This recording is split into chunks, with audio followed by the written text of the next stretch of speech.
our viewers, before we get into what the book is really about, just give us a brief synopsis.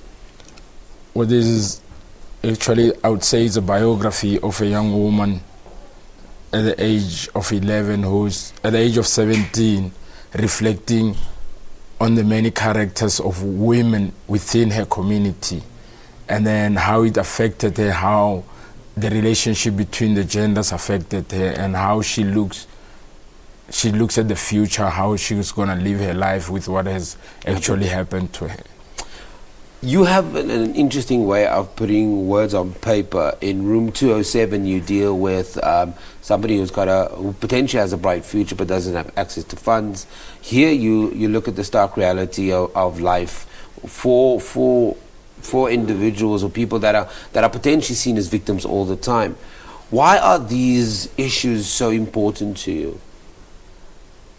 Not really important. They sort of, I'm within their space, and living within this space, you kind of look at the stark reality that we're faced with. You look at a young woman going through what she went through, and you think, if I was this woman, how would I have survived the ordeal and everything? And then you kind of put yourself in her shoes to understand the gravity of her life, and then to see her smiling again, it becomes something that is rare. And you think, hey, if I was in that position, I don't think I would be alive. But you kind of you put yourself in their shoes, and then they sort of feel their lives as well. And then at the same time, you kind of try and reflect it to the general masses and saying, this is what's happening at the lowest level of our communities. In reflecting that voice, how much time do you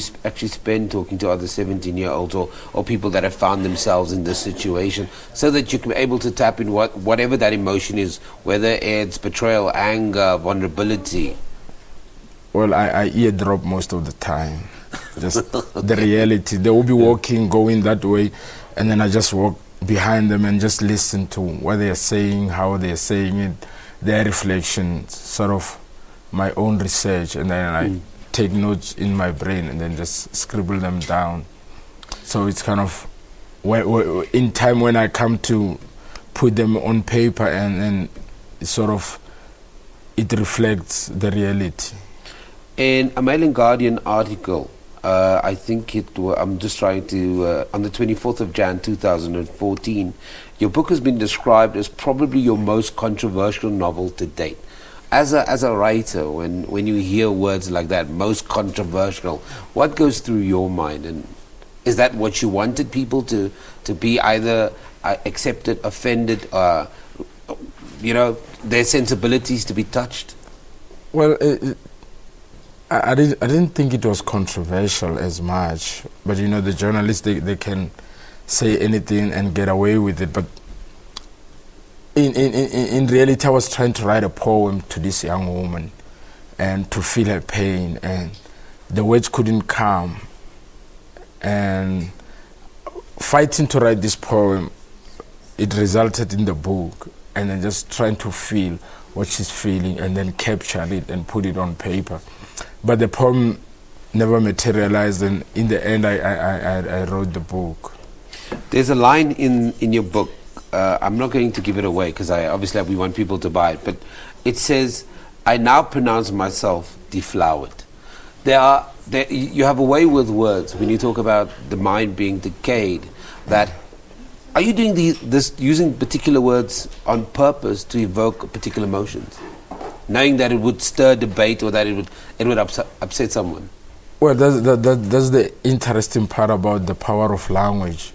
When you use it and with implied meanings inside, it gets somewhere, it hits hard at home, and then sort of when you look at it, I now pronounce myself deflowered. Can somebody say those words? Yeah. And then it's sort of, in a way, a defense from the young girl going back to those who sort of returning the swords back to them, so that she can sort of revenge and head them back. So we're going to leave it there, but thank you very much for joining us and sharing your insights on your latest novel. It's called Untitled, a novel by Kgebetli Moele, and it's available in all good stores. It's been getting rave reviews. Go and get it. It will spark a debate around the dinner table, I promise. We take an ad break. We're back after this.